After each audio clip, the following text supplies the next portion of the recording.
Trump की जानिब से ईरान की तवानाई तनसीबात पर हमले न करने के ऐलान के बावजूद इसराइल का ईरानी तवानाई तनसीबात पर हमला। इसराइल ने ईरान के एक बिजली घर, 2 स्टील के कारखानों और एक सिविलियन न्यूक्लियर तनसीब को निशाना बनाया। ईरानी वज़ीर ख़ारजा अब्बास अराग़ची ने कहा कि इसराइल का दावा है कि ये हमले अमरीका के साथ राब्ते से हुए। इसराइली जराइम की भारी कीमत वसूल करेंगे। पंजाब में भारी पानी के रिसर्च रिएक्टर पर हमले के बाद पासदारान इनकलाब की वार्निंग। खबरदार किया कि अमरीका और इसराइल से वाबस्ता कंपनियों के अफराद फौरी तौर पर काम की जगहें छोड़ दें।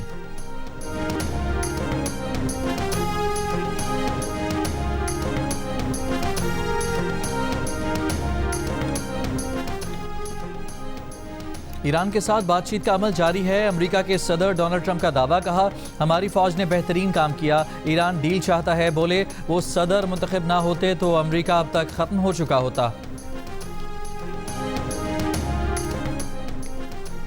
वज़ीर आज़म शहबाज शरीफ ने कौम से खिताब में खलीज की जंग से मुतालिक पाकिस्तान की अमन कोशिशों पर बात करते हुए कहा कि पाकिस्तान कोशिश कर रहा है कि खित्ते में बरादर इस्लामी ममालिक नुकसान से बचें और पायदार अमन की राह हमवार हो सके। पाकिस्तान की सफारती कोशिशें महज एक बैनुल अक़वामी सफारती जिम्मेदारी नहीं बल्कि अल्लाह की रज़ा और उम्मत मुस्लिमा की बेहतरीन मफाद में हैं। वज़ीर आज़म ने बताया कि उन्होंने मुताद्दिद मरतबा ईरान और खलीजी ममालिक के सरबराहान से बात की है। नायब वज़ीर आज़म और वज़ीर ख़ारजा इसहाक़ डार भी इन काविशों में मसरूफ़ हैं, जबकि army chief field marshal Asim Munir इन अमन कोशिशों में कलीदी किरदार अदा कर रहे हैं।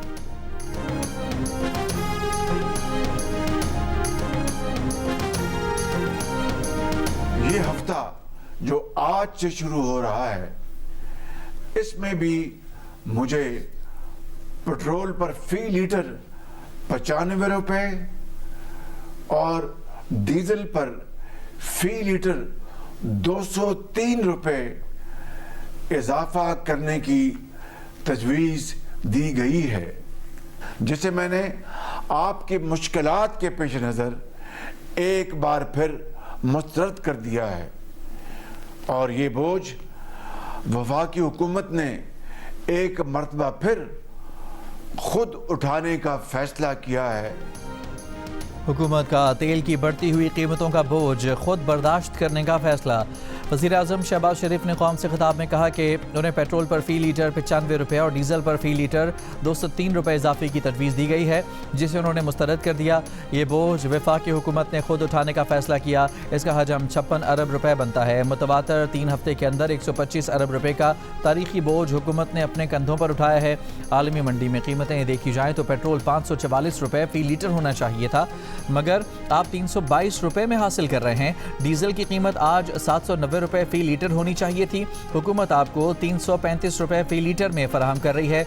दुनिया भर के ममालिक में पेट्रोल की कीमतें दुगनी हो चुकी हैं। वज़ीर आज़म का कहना था कि किफ़ायतशारी अब इख्तियारी नहीं, सबकी मुश्तरका जिम्मेदारी बन गई है।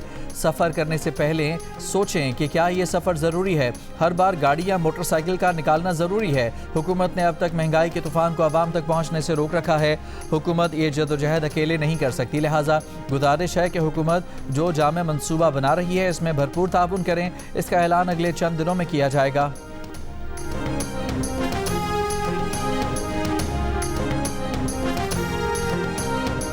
आज से मिट्टी का तेल 4 रुपये 66 पैसे फ़ी लीटर महंगा कर दिया गया। मिट्टी के तेल की नई कीमत 433 रुपये 40 पैसे फ़ी लीटर हो गई। नोटिफिकेशन जारी। पेट्रोल की फ़ी लीटर कीमत 321 रुपये 17 पैसे रहेगी। डीजल की फ़ी लीटर कीमत 335 रुपये 86 पैसे बरकरार। हुकूमत पेट्रोल पर ऑयल मार्केटिंग कंपनियों को 95 रुपये 59 पैसे फ़ी लीटर PDC कीमत में देगी। हुकूमत डीजल पर ऑयल मार्केटिंग कंपनियों को 203 रुपये 88 पैसे फ़ी लीटर PDC कीमत में अदा करेगी। 10 तेल बरदार जहाज़ गुजरने के बाद पासदारान इनकलाब ने आबना हुर्मज़ फिर से मुकम्मल बंद कर दी। आबना हुर्मज़ की तरफ बढ़ने वाले 3 तेल बरदार बहरी जहाज़ों को वापस मुड़ने पर मजबूर कर दिया। सदर ट्रंप ने बताया था कि मुज़ाकरात के लिए संजीदा होने की अलामत के तौर पर ईरान ने तेल से लदे 10 बहरी जहाज़ों को आबना हुर्मज़ से गुजरने दिया है। ईरानी वज़ीर ख़ारजा अब्बास अराग़ची ने बताया था कि ईरान अब तक चीन, रूस, पाकिस्तान, इराक़ और भारत के जहाज़ों को गुजरने की इजाज़त दे चुका है। आबना हुर्मज़ दोस्तों के लिए नहीं, दुश्मनों के लिए बंद है।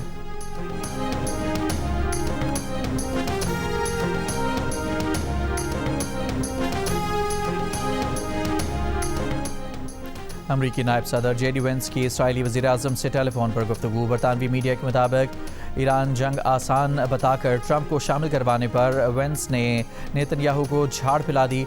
वेंस ने इल्ज़ाम लगाया कि नेतन्याहू ने इल्ज़ाम में रजीम की तब्दीली के इम्कानात पर हद से ज़्यादा खुशफहमी दिखाई। ट्रंप को जो ख्वाब दिखाए गए थे वो पूरे नहीं हुए। ईरान अमरीका जंग के मामले पर पाकिस्तान की सिफारती कोशिशें जारी। सऊदी अरब, तुर्की और मिस्र के वज़राए ख़ारजा का पाकिस्तान का दौरा मुतवक्के। तुर्क वज़ीर ख़ारजा हाकान फिदान ने कहा कि इब्तदाई तौर पर हम ये मीटिंग तुर्की में करने के ख्वाहां थे। हमारे पाकिस्तानी भाई को मुल्क में ही रहना था, इसलिए मीटिंग पाकिस्तान में रखी गई। हमारी मीटिंग इस हफ्ते के आखिर में पाकिस्तान में हो सकती है।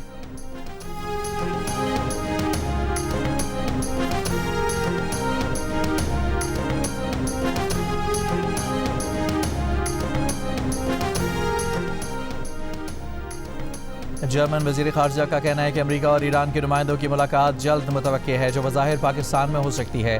दोनों मुल्कों के दरमियान बिलवास्ता राब्ते हो चुके हैं और बराह रास्त मुज़ाकरात की तैयारियां जारी हैं। कुवैत का ईरान और अमेरिका के दरमियान सालिसी के लिए पाकिस्तान की कोशिशों की मुकम्मल हिमायत का इजहार। वज़ीर आज़म शहबाज शरीफ की कुवैत के वली अहद शेख सबा अल खालिद से टेलीफोन पर गुफ्तगू। वज़ीर आज़म की कुवैत पर हमलों की मजम्मत, कीमती जानों के ज़िया पर अफसोस का इजहार। वज़ीर आज़म ने कुवैती वली अहद को मशरिक़ वस्ता में जंग के खात्मे के लिए पाकिस्तान की सिफारती कोशिशों से आगाह किया।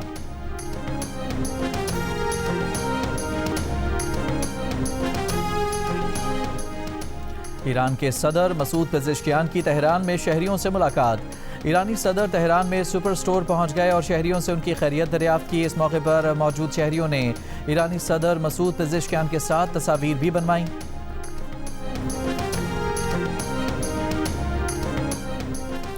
आबनाए हुर्मुज़ की बंदिश से आलमी तेल मंडी पर दबाव बरकरार। खाम तेल की कीमत में 4% इजाफा। ब्रेंट खाम तेल $112 फी बैरल में फ़रोख्त होने लगा। WTI खाम तेल $98 फी बैरल से बढ़ गया। बहराए बाल्टिक में रूसी तेल बंदरगाह पर यूक्रेन के हमले ने तेल का एक और रास्ता बंद होने का खदशा पैदा कर दिया। समंदर के रास्ते रूसी तेल की 40% बरामद भी मुअत्तल हो गई। यूक्रेन ने आबनाए बास्फोरस के करीब तुर्की की समंदरी हदूद में तेल ले जाने वाले एक तुर्क बहरी जहाज़ पर भी हमला किया। इराक ने अपनी तेल की पैदावार में 80% कमी कर दी। जापान ने LNG की किल्लत के बाद कोयले से बिजली पैदावार बढ़ाने की मंजूरी दे दी। ईरान के रिहायशी इलाकों पर अमरीका और इसराइल के शदीद हमले। अस्फहान, कुम और उरुमी शहर में इमारतों और घरों को निशाना बनाया। कई इमारतें मलबे का ढेर बन गईं। महर न्यूज़ के मुताबिक अस्फहान पर हमले में 7 बच्चों और 7 खवातीन समेत 26 अफराद शहीद हुए। आज हमलों में मजमूई तौर पर 36 शहादतें हुईं। ईरानी हिलाल अमर के मुताबिक इमारतों के मलबे में लोगों की तलाश जारी है। इसराइल ने ईरान के शहर यज़दान में मिसाइल और समंदरी बारूदी सुरंगों की तैयारी के मराकज़ को निशाना बनाने का दावा किया। ईरानी हुकाम के मुताबिक जंग के आगाज़ से अब तक कम अज़ कम 1937 अफराद शहीद हुए। 250 तलबा और असातिज़ा भी जान से गए। हमलों में 723 तालीमी और सकाफती मराकज़ को नुकसान पहुँचा।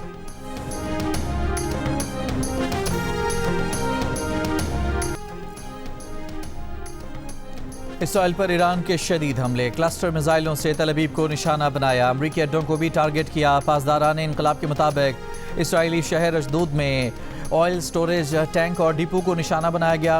हिजबुल्लाह के जुनूबी लबनान में दाखिल होने वाले इसराइली फौजियों पर मुतअद्दिद हमले। एक फौजी हलाक हो गया। ईरान की हिमायत पर ईरानी फौज ने इसराइल पर हमलों में इस्तेमाल मिसाइलों पर पाकिस्तान, जर्मनी, स्पेन और दीगर मुल्कों के अवाम का शुक्रिया अदा किया।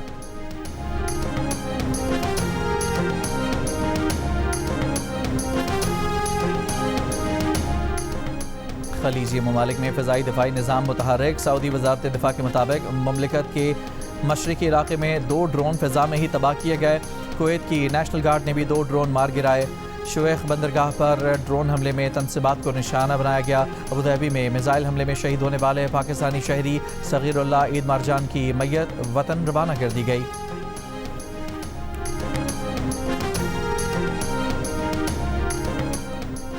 G7 ममालिक ने कहा है कि ईरान जंग में शहरियों और बुनियादी ढांचों पर हमलों को फौरी रोका जाए।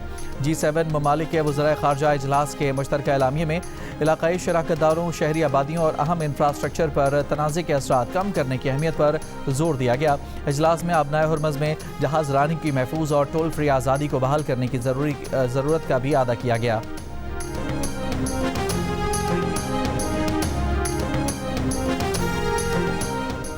अमरीकी वज़ीर ख़ारजा मार्को रूबियो ने कहा है कि ईरान में ज़मीनी फ़ौज उतारे बगैर अपने मकासद हासिल कर सकते हैं। ईरान जंग महीनों नहीं हफ्तों में ख़त्म होने की तवक्को है। फ्रांस में G7 वज़राए ख़ारजा से मुलाकात के बाद मीडिया से गुफ्तगू कहा कि ईरान में फ़ौजी मकासद पाने के बावजूद भी आबना हुर्मस खुली रखना एक फ़ौरी चैलेंज बन सकता है। बताया कि यूक्रेन के लिए महज हथियार ईरान के खिलाफ इस्तेमाल किए जा सकते हैं।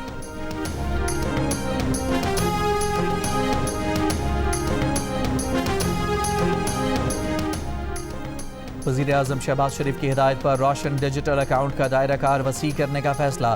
गैर मुल्की शहरियों, कंपनियों और इदारा जाती सरमाकारों को रोशन डिजिटल में सरमाकारी की इजाज़त होगी।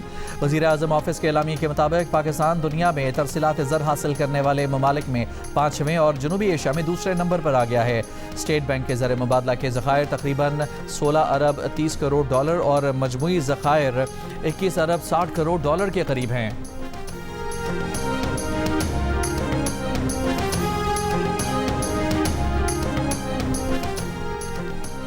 FPCCI का GSP प्लस के खिलाफ प्रोपेगेंडा करने वालों के खिलाफ एक्शन लेने का मुतालबा। लाहौर में प्रेस कॉन्फ्रेंस करते हुए मारूफ सनतकार SM तनवीर ने कहा कि जो कोई मईशत के खिलाफ बात करेगा वो उस पर बोलेंगे। Regional chairman FPCCI Zaki Ejaz ने कहा कि GSP प्लस मुल्की एक्सपोर्ट की शहरग है। ऐसे बयानात पाकिस्तान की माशी लाइफ लाइन के लिए धज्जियाँ हैं। कराची में सीनियर नायब सदर साकिब फयाज ने कहा कि हैरत है हमारे अपने लोग GSP के खिलाफ बात कर रहे हैं। इससे कबल एक बयान में बानी PTI के साहबजादे कासिम खान ने कहा था कि वो अपने वालिद की तरह पाकिस्तान के लिए GSP प्लस स्टेटस की हिमायत करते हैं, लेकिन पाकिस्तानी हुकूमत को GSP प्लस स्टेटस के हुसूल के लिए शहरी और सियासी हुकूक समेत तमाम 27 मुआहदों पर अमल करना होगा।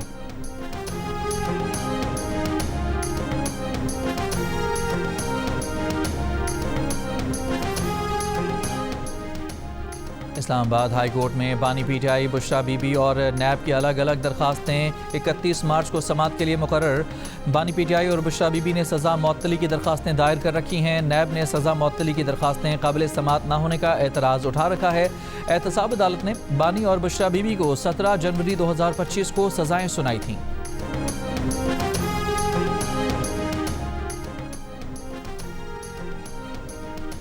तहरीक इंसाफ के चेयरमैन बैरिस्टर गौहर ने कहा है कि वो 22 मरतबा इस्लामाबाद हाई कोर्ट गए। अब 31 मार्च को केस लगा है, देखते हैं कि क्या होता है।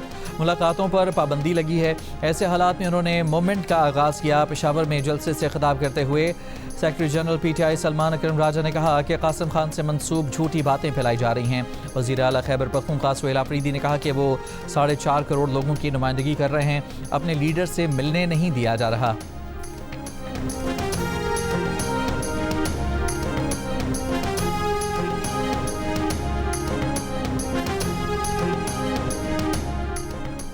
पाकिस्तान में चीनी सरमाकारों को दरपेश सिक्योरिटी मसाइल के हल के लिए बिजनेस कॉन्फ्रेंस के इनेकाद का फैसला।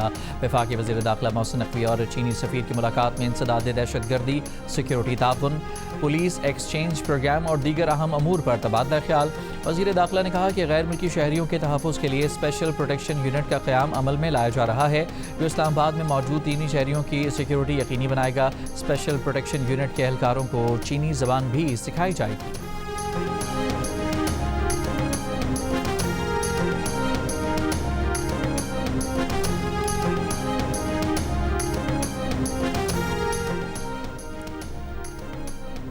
बलूचिस्तान के ज़िला गवादर के मुख्तलिफ इलाकों में मूसलाधार बारिश।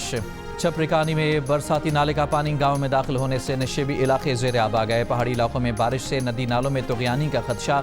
आज रात से 29 मार्च तक बलूचिस्तान के मुख्तलिफ अजला में तेज़ हवाओं के साथ बारिश और बाज़ मकामात पर जालाबारी का इम्कान। कराची समेत सिंध के मुख्तलिफ शहरों में आज बारिश का इम्कान है।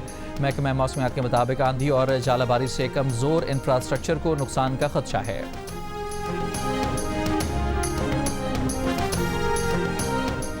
लाहौर के लेडी वेलिंगटन अस्पताल के ऑपरेशन थिएटर में 2 मुख्तलिफ सर्जरीज़ के दौरान डॉक्टर्स के मुकाबले की वीडियो वायरल।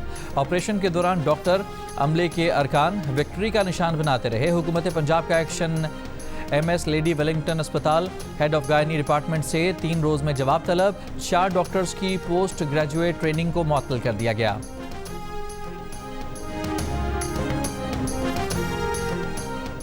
बलूचिस्तान के इलाके दुक्की में पुलिस और ATF की कार्रवाई, मतलूब 2 दहशतगर्द हलाक करने का दावा।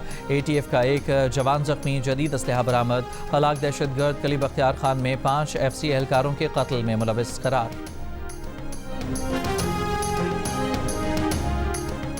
कराची के इलाके औरंगी टाउन 1 नंबर में डाकू की फायरिंग से 2 शहरी जख्मी।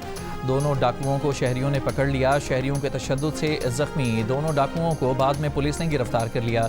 गुलशन इकबाल कायद-ए-आज़म कॉलोनी के करीब झगड़े पर घर में फायरिंग, 1 शख्स जामहक। मुत्तहदा अरब अमारात के मुख्तलिफ शहरों में गरज चमक के साथ दूसरे रोज़ भी तूफ़ानी बारिशें। रियासत शारजा बारिश से सबसे ज़्यादा मुतासर। मुख्तलिफ इलाकों में सैलाबी सूरत हाल, सड़कों पर खड़ी गाड़ियाँ पानी में डूब गईं। दुबई एयरपोर्ट के एतराफ़ और कई अहम सड़कों पर पानी खड़ा होने से ट्रैफिक की रवानी मुतासर। अबूधाबी के मरकजी इलाकों में भी पानी जमा हो गया। मुख्तलिफ सड़कों से पानी निकालने का काम जारी। महकमा मौसमियात की मज़ीद बारिश की भी पेशगोई।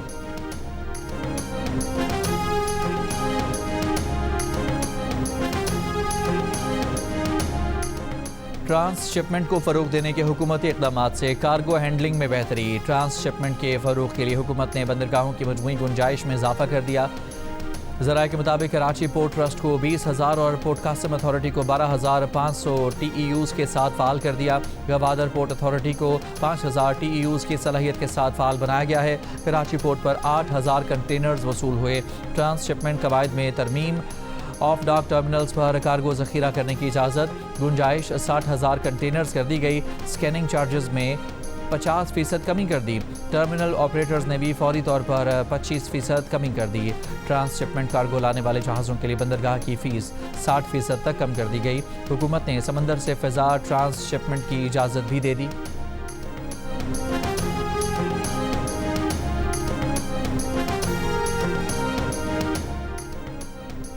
सरगोधा में पब्लिक ट्रांसपोर्ट में खवातीन की वीडियोस बनाने वाला शख्स गिरफ्तार। पुलिस के मुताबिक मुलजिम ने खवातीन की वीडियोस बनाकर नाजिबा अल्फाज के साथ अपलोड की।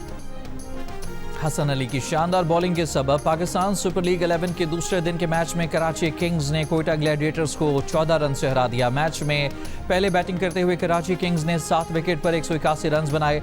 जवाब में कोयटा ग्लैडिएटर्स की टीम 7 विकेट पर 167 रन तक पहुंच सकी। हसन अली ने 27 रन के एवरेज 4 विकेटें हासिल की। इवेंट के मैचेस जियो सुपर और डिजिटल ऐप माइको पर बराह रास्त नशर किए जा रहे हैं। सोशल मीडिया पर वज़ीर आला पंजाब मरियम नवाज़ पर तनकीद क्योंकि PCB ने सेंट्रल कॉन्ट्रैक्ट की खिलाफ वर्जी पर टेस्ट क्रिकेटर नसीम शाह को शोकॉज नोटिस भेज दिया। नसीम शाह को मुकर्ररा वक्त के अंदर अपना जवाब जमा कराने की हिदायत की गई है। ज़राए के मुताबिक इल्ज़ामात साबित होने की सूरत में नसीम शाह का सेंट्रल कॉन्ट्रैक्ट खतरे में पड़ सकता है।